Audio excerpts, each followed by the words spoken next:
And I genuinely think that Harry Kane did that there. Because we've all played, it's very difficult to knock somebody over. And I'm sick of seeing journalists, particularly football journalists, that say, Stonewall. How do you know? I've been in that position. I've been as a central striker and had him pushing and shoving, and you would get into a tussle and you'd literally fight each other, but you'd always stay on your feet. Now, because there's so much to gain, I can brush him and he goes over. That's not right. So I think that Stockley Park have looked at it and said, carry on, play on. And I think they've probably been given clear instructions to, in their own way, clamp down on the D word, diving. I understand where Stan's coming from, because again, from our generation, the older times, it was a lot more tough. You know, you really had to get taken down to get a penalty. But as the game has changed and playing, some managers and coaches that I've seen and worked under, they've encouraged players. If you get contact, go down. That's encouraged. Before every game, if you get, it's a mantra. If you get touch, go down. Go down. That's even coming from managers and coaches. They've told you that. And now the problem is, players are doing it too much. It's as soon as there's a little bit of contact, they go down easy. But that doesn't mean that every single football journalist, an ex-pro, and ex-pros are very clever, because particularly a lot of I just got asked a question on social media, and they said, well, all the highlight shows and the football shows, ex-pros are saying, if you get touched, go down. Because don't forget, a lot of those players either dived themselves or played with players that dived and got trophies and medals because of that. I'm genuinely, I'm being deadly serious here. There is a very big reluctance of ex-pros to call out diving and cheating because of the hypocrisy factor, because people will find the clip of them doing it. But in terms of journalists, penalty, Stonewall, how do you know? How do you know it's a Stonewall penalty? I know that in the box, that if he and I had a tussle in 1992, that I wouldn't have dared do what Harry Kane did. I would have to hold him off, and I would move him and then get my shot on target. Now, people are saying, well, it's a Stonewall penalty, isn't it? Why? If you have a look at that incident from Lascelles' point of view, so as he's trying to deal with Harry Kane, he picks up an injury. It looked like some sort of muscle strain, and he's gone down. So I think he now tries his utmost to put as much of his body as he can towards the ball, to do as much as he can to put Harry Completely Kane agree off. with that. Yeah, it's just to lean on him. Harry Kane has a split second to decide, can I get on this ball and get a strike away, or can I accept and buy a little bit more contact? Absolutely correct. And basically get the referee to see that that's a penalty. But we've seen twice. So that's a split-second decision that Harry Kane's made. But for me, I think that is cheating the fan. I would have tried to take the ball on and get the shot on target, or you go to ground or something where you can get the shot on target. That is denying people more goals, more chances, more creativity, etc., etc. Don't get me wrong, I understand why players do it, but that's clearly not the point. And what we've done is we've conditioned ourselves to say that that's okay, and we've conditioned ourselves to say that contact equals every single time a penalty. So then you see football journalists saying, Stonewall, and I'm asking them on a daily basis, how do you know? Well, how do you know? How do you know Harry Kane's body fragility is the same as yours? He's a 6'4" international athlete with thighs that are this big, and you start David Silva's. Have you noticed that today is that we've had two of those incidents? David Silva at Bournemouth, and both the VAR have said no penalty, and I think it's their way of dealing with the diving issue. I admire Stan's honesty, and basically I'm from the same cloth. You know, you really had to take me out to get me down. I wasn't someone that went down easy, but there were players in teams that I've played with who gladly went down easy. And what did you say to your teammates when they did that? Particularly if it won you the game. Let's say I wouldn't say in that incident there, I wouldn't really say anything. You know, that's just their character, and that's what's happened. That's what's crept in the game. If you win the game, you don't care. In our days, you used to say, "Get up!" Like you'd get a real talking to, or the next time the tackle will hurt, you go down for a reason next time. But like I said, it got gradually encouraged. We're seeing it now, not just in the box, but outside the box, where players are just dropping, and any slight contact, they jump in, they're rolling around, and there's no real reason for them. You were saying a bit earlier, Gary, about players, you know, it's in the middle of the pitch, it's late on, Spurs are dominating game, Joe Linton, go down in the opponent's half. These are all things that, if you allow them to erode the game, there's a problem because you can't trust what you're seeing. Everybody thinks now that they're an expert on the slightest contact means you go down. Oh, he's going at 23 kilometres an hour, which means that if you touched him, of course he's going to go down. I am telling you that Harry Kane could have stayed on his feet, and so could David Silva today. These players are stronger and more powerful than they've ever been because of the conditioning and the training that they do, but they go down easier than they've ever gone down. I interviewed a body language expert, and they basically said that if you... May I stand up? Yeah, by all means. Okay, I'll stand up. And this is a body language expert. So they said, when you see a player out there, whatever level it is, and I've spoken to Spanish journalists that spoke to Spanish coaches that teach it, like Nigel was saying, with youngsters in academies, how to dive, is that when you see a player's arms go up and out, and when you see their legs collapse, that is 100% a dive. Because if you're walking down the street, man on the street, and you trip over, what do? Do you put your hands up or do you put your hands down to break a fall? You always put your hands down. Do your legs ever go from underneath you? No. Very rarely. You try your best to stay on your feet, don't you? I challenge everybody watching, and all you guys, have a look at the dive, when on YouTube, football dives, hands up and legs that fall away from you quickly is a 100% dive. The problem is, it becomes he said, she said. You pull a player into a room and you say, we're going to fine you or sanction you for diving, and a player says, prove it. You're calling me a cheat, which is a very, very serious thing. I think today we've seen something that, with David Silva and Harry Kane, two of the biggest names in the Premier League, whereby I thought, did we all think that both penalties would have been given? Yeah, I thought they were both given. And they weren't. Yeah. That's unusual. And I think Stockley Park have looked at it and said, you know what? That's a dive. Well, it is a potential way of policing the problem. But if it's a dive, the fact that it's with two big players on one day says to me something's not quite right. Out of interest, Gary, this might be particularly for you because you already are a manager. You might go into management. Would you encourage your players, if you were a manager now, to go down a bit easy? But that's me. No, I've had this debate with so many people. If you're going to play for me, I kind of have the same kind of motto as someone I admire watching is Diego Simeone, what he does at Atletico. Players that play for him, you have to have his mentality. You cannot go in his squad or be in his team if you're not going to run, fight, work hard, and literally, if you're going to tackle like you mean it. That's just my type of mentality. If you play for me, you have to have those type of qualities. So two ex-players who haven't managed, one ex-player who has. I have never, at any stage, said to my players or encouraged my players to go down. And I tell you why. Because if you play with fire, you sometimes get burnt.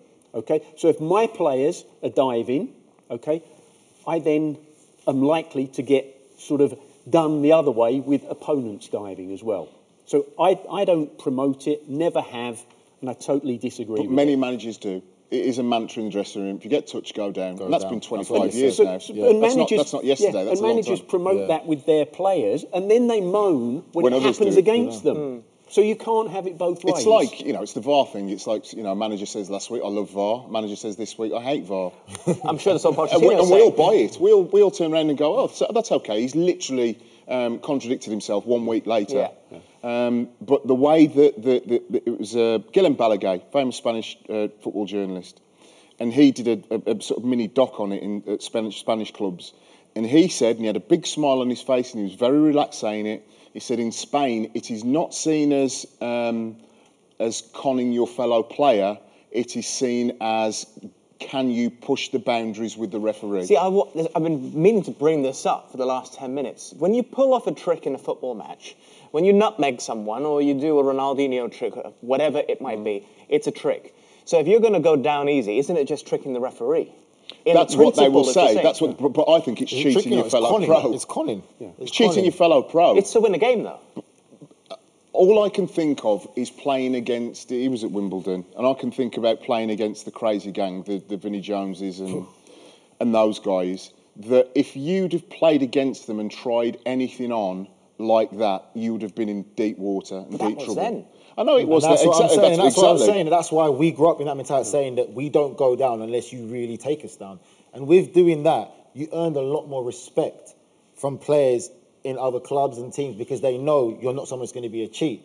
But once you start going down early, people will start calling you out as a cheat. He's a dive, he's this and that. And one of my good friends, Ashley Young, we're in the entertainment Manchester industry United. as well. How many dives have we seen where the player could have took the ball on and took the shot on and scored? We're actually denying the consumer, if we're calling people consumers, the right to see more great goals. But Stan, look at Ashley Young. Look at his reputation at Manchester United, and that got him in big trouble. They didn't like that because of the club, what it means to play for that club. They didn't like the whole diving thing. Fans got on his back. Press got on his back. He's a diver, and you look at the young kid. And you now, watch Ashley Young's body language. The arms go out, and the legs strangely buckle. He's got it down to a T. But that was an extreme example. Other players are just more clever at it. Cristiano Ronaldo, when he was first at Manchester United, was renowned, wasn't he? You would have played against him. Yes, I played against him. He was renowned for doing it. And then what happened? Like from the old school, Roy Keane pulled him aside and gave him a real good talking to, and he learnt quick. Because when you're in the dressing room with those players, and Roy Keane's, Neville's, but all them lot are telling you, listen, this is what we do at our club. We don't do that here. He learned quick, and he didn't stop them winning trophies. Exactly. It didn't stop them winning trophies against teams that had players that did go down in the box. So the big question is that if we are so against simulation diving, how is it stopped? I'll tell you this now. If referees took more action and started booking players and sending them off and not waiting or hesitating, it will stop. The problem is, though, with that, Nige, is that, again, you see, I was a big fan of a panel. So we'd be all sat on a panel on a Monday morning and we'd go through and look at them, and it would be, the great and the good of the ex-players that know the tricks of the trade. Or it would be a revolving panel of 6 ex-players, a coach, an ex-manager, a forward, a defender and a goalkeeper that all know the reality of what goes on. And that you make a decision and that's it. But the problem is that players, if you are calling someone a cheat, you're starting to get into very, very murky area about a player saying you're basically besmirching my character. It could get litigious. They could say, I'm not accepting this. I'm going to go to the court of arbitration. So it's never been dealt with. But if we could, you trust me on this one, there is no way that 2 of the most high-profile players in the Premier League, with 2 decisions, penalty decisions, both not given, that there isn't somewhere where the referees have got together and gone, we could actually have a look at this and disencourage diving as well. Making an example of because it's just too odd. They're 2 huge players. We would all be sitting there. I mean, on Twitter, you can imagine, people are going, VAR is ridiculous. It hasn't given pens. It's kind of, they're giving Stonewall pens. Whereas I think that hopefully somebody behind the scenes at Stockley Park has said, that's fairly obvious. We'll use this as a tool to be able to... And by not booking the player, as in Harry Kane or David Silva, the officials aren't accusing them. Correct. Either. Correct. But in the laws of the game, though, they're not supposed to be booked. That's the problem, though. In the laws of the game, if it's a dive, they're supposed to be booked. Well, they can just say, they don't have to call it a dive, they can just say it's not worthy of a penalty. That's it. That's it. You can hide behind ambiguous language for sure. Yeah. But I think that the fact that it's 2 such high-profile players that last season both of those would have been given. Both of those would have been given. Sure. Yeah. And because VAR has been criticised so heavily, do you honestly think with that criticism that people are going to be making a decision behind the scenes on 2 of those big decisions on one day, unless they were absolutely sure that they had a conversation that says, we might be able to kill 2 birds with one stone with this? Now, this might seem like a slightly jokey question, but I'm meaning it in all seriousness. Were you involved with Liverpool when Robbie Fowler went down? I was. You were? Okay. So we were playing Arsenal, through ball. I think it might have been me or McManaman played the through ball. Seaman comes out. Robbie takes the ball to Seaman's right hand, or Robbie's left as he's looking at the goal. And Robbie does the thing as well if his feet go under him without the goalkeeper's hand touching him. And I saw Robbie do it a couple of times, and nobody really dug him out for it because he scored a hell of a lot of goals anyway. And Robbie didn't really need to dive. He was such a great instinctive striker. Referee points to the spot, gives a penalty, and Robbie gets up and says, no ref, no ref. Quite a famous, and David Seaman's apoplectic. So he gave the penalty, missed the penalty.